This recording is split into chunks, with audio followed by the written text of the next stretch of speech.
கர்த்தருடைய நீதி என்றால் அவர் நம்முடைய ரட்சிப்புக்காக செய்த அவருடைய செயலை விசுவாசித்து அவரிடத்துல திரும்புவது என்று அர்த்தம். அல்லையா? கர்த்தருடைய நியாயம்னா என்ன? அவருடைய வழியில நாம நடப்பது. சரியா? நிறைய அதுக்குள்ளார நிறைய காரியங்களை குறித்து நம்ம என்ன பண்ண வேண்டாம், பேசிருக்கோம். ரொம்ப சிம்பிள். கர்த்தருடைய வழியில் நடந்தா பாவம் செஞ்சுட்டே ஒருத்தர் நடப்பானா? வாய்ப்பே இல்ல. அதனால பெரிய லிஸ்டுக்கு எல்லாம் போகாதீங்க. ரொம்ப சிம்பிளா கர்த்தருடைய நியாயம் அப்படின்னு சொன்னா அவர் நமக்கு நியமித்த வழியில நடக்கிறது. அதே மாதிரி கர்த்தருடைய நீதி என்று சொன்னால் அவர் நம்முடைய ரட்சிப்புக்காக, என்னுடைய ஆத்மா உங்களுடைய ஆத்மாவுடைய ரட்சிப்புக்காக அவர் செய்ததான அவருடைய செயலை விசுவாசித்து அவரிடத்துல திரும்புவது என்று அர்த்தம். சில வசனத்தை 2 வசனத்தை வாசிக்கிறேன் நானு. விசுவாசத்தினால் உண்டாகும் தேவநீதி, நியாய பிரமாணத்தினால் உண்டாகும் தேவநீதி. நம்ம ஆரம்பத்திலே ஒரு காரியத்தை பார்த்தோம்ல, strike by the word of God, smitten by the word of God. இன்னொன்னு saved by the word of God. ஒரே தேவனுடைய வார்த்தை தான் மீறும் போது கொல்லுகிறது, ஆனால் கீழ்ப்படியும் போது ரட்சிக்கிறது அல்லது உயிர்ப்பிக்கிறது. இல்லையா? அப்ப இங்க பாருங்க, விசுவாசத்தினால் உண்டாகும் தேவநீதி விசுவாச பிரமாணத்தினாலே உண்டாகிறதா, நியாய பிரமாணத்தினால் உண்டாகிறதா நியாயம். சரி, விசுவாசத்தினால் உண்டாகும் தேவநீதி ரோமர் 1:17, ரோமர் 3:22. ரோமர் 1:17, ரோமர் 3:22 வாசிக்கலாம். 1:17 விசுவாசத்தினாலே நீதிமான் பிழைப்பான் என்று எழுதியிருக்கிறபடி விசுவாசத்தினால் உண்டாகும் தேவநீதி விசுவாசித்திற்கென்று அந்த சுவிசேஷத்தினால் வெளிப்படுத்தப்பட்டிருக்கிறது. எப்படி வெளிப்படுத்தப்படுகிறதா? சத்திய வசனங்களினாலே அது வெளிப்படுத்தப்படுகிறது என்று எழுதுகிறார். விசுவாசத்தினாலே நீதிமான் பிழைப்பான் என்று எழுதப்பட்டிருக்கிறது. அது எப்படி வெளிப்படுத்தப்படுகிறதுனா, விசுவாசத்தினாலே தேவனுடைய நீதி உண்டாகும் என்று சொல்லி பார்த்தீங்கன்னா வெளிப்படுத்தப்பட்டிருக்கு. ரோமர் 3:28 அப்படியே அதை கண்டினியூ பண்ணும்போது நிருபத்தை அவர் சொல்றாரு, அது இயேசு கிறிஸ்துவை பற்றும் விசுவாசத்தினாலே பலிக்கும் தேவநீதி. அப்ப விசுவாசத்தினால் உண்டாகும் தேவநீதி என்னன்னா, இயேசு கிறிஸ்துவை விசுவாசிக்கிறதுனாலே பலிக்கிறதான தேவநீதி. அதனால ஆரம்பத்துல சொன்ன சுருக்கமா சொல்லணும்னா எப்படி சொல்லலாம்? இவர் எப்படி சொல்றாரு? வானத்தையும் பூமியை உண்டாக்கின கர்த்தரிடத்திலிருந்து எனக்கு ஒத்தாசை வரும். அப்படி என்று சொன்னால் கர்த்தர் யார் என்று அறிந்து நீங்க வேதத்தை வாசிக்கும் போது வேதம் சொல்லுகிறது கிறிஸ்து இயேசுவே கர்த்தர் என்று சொல்லுகிறது. அப்படியே தொடர்ந்து வாசிங்கன்னா கர்த்தரே தேவன் என்று சொல்லுகிறது. அவரே சொல்றாரு, என்னை நோக்கி பாருங்க பிழைப்பீங்க, நீங்க ரட்சிக்கப்படுவீங்க, நானே தேவன் வேறொருவரும் இல்லை. என்னை நோக்கி பார்த்து நீங்க கண்டுபிடிச்சிட்டீங்கன்னா வேற தேவனை நீங்க என்ன பண்ணக்கூடாது, எங்கேயுமே மலையில இங்க அங்கெல்லாம் என்ன பண்ணக்கூடாது, தேவனை தேடக்கூடாது. நீங்க இயேசு கிறிஸ்துவை தேவன் என்று கண்டுபிடிச்சிட்டா வேறொரு தேவன் நோக்கி நீங்கள் போகவே வேண்டாம், அலையவே வேண்டாம். அதனால வேதம் நம்ம கற்றுக் கொடுக்கிறது அது சிம்பிளா சொல்லும் போது, விரிவா பார்க்கும் போது இந்த காரியங்களை பார்த்து கொண்டு வருவோம். அப்ப விசுவாசத்தினால் உண்டாகும் தேவநீதினா, தேவன் இந்த பூமியிலே மனிதனாக வெளிப்பட்டு நமக்காக ஒரு கிரியை செய்தார் அல்லவா, அந்த கிரியை நம்பி விசுவாசித்து நம்மை அவர் நோக்கி திருப்புவதுதான், நம்மை அவருக்கு ஒப்பு கொடுக்கிறது தான் பாத்தீங்கன்னா விசுவாசத்தினாலே உண்டாகிற தேவநீதி. நியாய பிரமாணத்துல உண்டாகிற தேவநீதினா என்ன?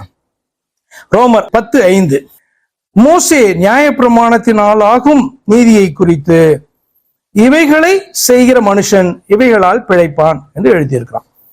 நியாய பிரமாணத்தினால் உண்டாகும் தேவ நீதியை குறித்து இவைகளை செய்கிற மனுஷன் இவைகளால் பிழைப்பான் என்று எழுதியிருக்கிறான்.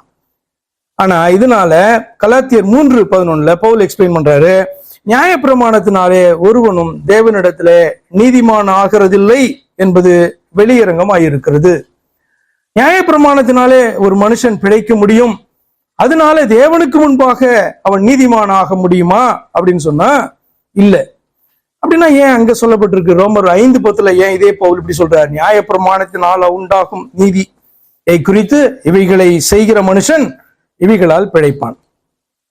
பவுல் இன்னொரு இடத்துல எழுதுறாரு, நியாய பிரமாணத்தினாலே ஒருவனும் தேவனிடத்தில் நீதிமான் ஆகிறதில்லை என்பது வெளியரங்கமான சத்தியமா இருக்கிறது அப்படி எழுதுறாரு.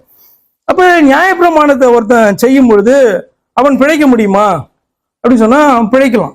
எப்படின்னா இது லா ஆஃப் மோசஸ் என்பது இப்ப இஸ்ரவேல் தேசத்துக்குள்ள, இப்ப ஒரு தேசத்துக்கு சட்டம் இருக்கும்ல, இங்க பாத்தீங்கன்னா ஷரியா லான்னு இருக்கும். நம்முடைய தேசத்துல அந்த தேசத்துக்குரிய சட்டத்தை எழுதியிருப்பார்கள் இல்லவா? எல்லா உலகத்துக்கும் பொதுவான சட்டங்கள் காணப்படும். இஸ்ரவேல் தேசத்துக்குள்ள இந்த வேத பிரமாணம் தான் வந்து சட்டமாய் காணப்படுகிறது. மோசையினுடைய பிரமாணங்கள் வந்து பாத்தீங்கன்னா சட்டங்களாய் காணப்படுது. அப்ப இந்த நியாய பிரமாணத்தினுடைய நீதி என்ன அப்படின்னா, ஒரு மனுஷனை தப்பு வைக்குமா அப்படின்னா, ஆமா தப்பு வைக்கும். இப்ப ஒரு மனுஷன் வந்து ஒரு குற்றத்தை செய்தான் அப்படின்னு சொன்னா அந்த நீதி என்ன பண்ணும்? நியாயசாஸ்திரிகள், உண்மையான நியாயசாஸ்திரிகளா இருந்தா எப்படி நியாயம் தீர்ப்பார்கள்? இந்த சட்ட புத்தகத்தை வைத்து நியாயம் தீர்ப்பார்கள். மனசாட்சியின்படி நியாயம் தீர்ப்பார்களா? இல்ல வந்து நியாய பிரமாணத்திற்கு வந்து ஆழமான வேறு அர்த்தம் உண்டு, சகோதரனை பகைக்கிறவன் மனுஷ கொலைபாதகனா இருக்கிறான் ஆனபடினால அப்படின்னு தீர்க்க முடியுமா? நியாயசாஸ்திரிகளால, நியாயாதிபதிகளால அப்படியெல்லாம் நியாயம் தீர்க்க முடியாது. அந்த சட்டத்துல என்ன காணப்படுதோ அதற்கு சாட்சி இருந்தால் அதன் அடிப்படையில என்ன பண்ணுவாங்க? நியாயம் தீர்ப்பார். அப்ப இஸ்ரவேல் தேசத்துக்குள்ள இந்த பூமியில காணப்படுற நியாயாதிபதிகளிடத்துல என்ன பண்ணலாம்? தப்பலாம். அதனாலதான் கலாத்தியர்ல பவுல் எப்படி எழுதுறாரு? நியாய பிரமாணத்தினாலே ஒருவனும் தேவனிடத்தில் நீதிமானாகிறது இல்லை என்பது. மனுஷருக்கு முன்பாக என்ன பண்ணலாம்? நீதிமான்களா காணப்படலாம், அவங்க தப்பிடலாம். ஆனால் தேவனிடத்துல வந்து பாத்தீங்கன்னா இந்த நியாய பிரமாணத்தை காண்பித்து இதெல்லாம் நான் கை கொண்டுட்டேன் ஆண்டவரே அப்படின்னு சொல்லி என்ன பண்ண முடியாது? அவர்கிட்ட தப்ப முடியாது. ஏன் தப்ப முடியாது? நியாய பிரமாணத்துக்கு 2 பக்கம் உண்டு. ஆமா இல்லையா? அவருடைய வசனம் ஆவியும் ஜீவனுமாய் காணப்படுது இல்லையா? பவுல் இதே போல்தான் எழுதுறாரு, நியாய பிரமாணம் பரிசுத்தமானது அப்படின்னு எழுதுறாரு. அப்ப ஆண்டவருடைய வார்த்தை அவருக்கு முன்பாக சொல்லி, ஆண்டவரே இதன்படி எல்லாம் நான் நடந்துட்டேன் அப்படின்னு சொன்னா, நீ இல்லையே, இருதயத்திலே நீ நடக்கலையே. ஆண்டவர் சொல்லுகிறது போல நியாயப்பிரமாணத்துக்கு இப்படி ஒரு அர்த்தம் உண்டு, விபச்சாரம் செய்கிறது என்பதற்கு வேறொரு அர்த்தம் உண்டு, விளக்கி காமிச்சாரா இல்லையா? அதே மாதிரி வந்து பாத்தீங்கன்னா சகோதரனை பகைக்கிறதை குறித்து ஆண்டவர் அதற்கு இன்னொரு பக்கம் உண்டு அப்படின்னு சொன்னார். அப்ப கொலை செய்கிறதற்கு சமமாக உள்ளத்திலே சகோதரனை பகைக்கிற காரியத்தை குறித்து ஆண்டவர். அப்ப நியாய பிரமாணத்திற்கான இன்னொரு பக்கத்தை மனுஷனாகிய நியாயாதிபதியால சொல்லவே முடியாது. அப்ப மனுஷனாகிய நியாயாதிபதிக்கு முன்பாக என்ன பண்ணுவான்?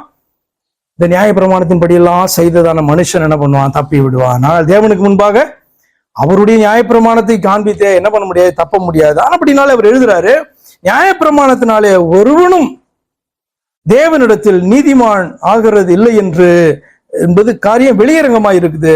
ஏன்னா விசுவாசத்தினாலே நீதிமான் பிழைப்பான்னு எழுதியிருக்க, இல்லைன்னா அந்த வார்த்தை எழுத வேணாமே. நியாயப்பிரமாணத்தினாலே வந்து ஒரு மனுஷன் பிழைக்க முடியும் என்றால் விசுவாசத்தினாலே பிழைப்பான் என்று தேவன் சொல்ல வேண்டிய அவசியம் கிடையாது என்று சொல்லி எழுதுறார். அப்படியானால் விசுவாசத்தினாலே உண்டாகிறதான தேவநீதி நியாயப்பிரமாணத்தினாலே உண்டாகிற தேவநீதி. அப்ப நியாயப்பிரமாணம் என்ன பண்ணும்? நியாயப்பிரமாணம் நம்மை கொல்லும்.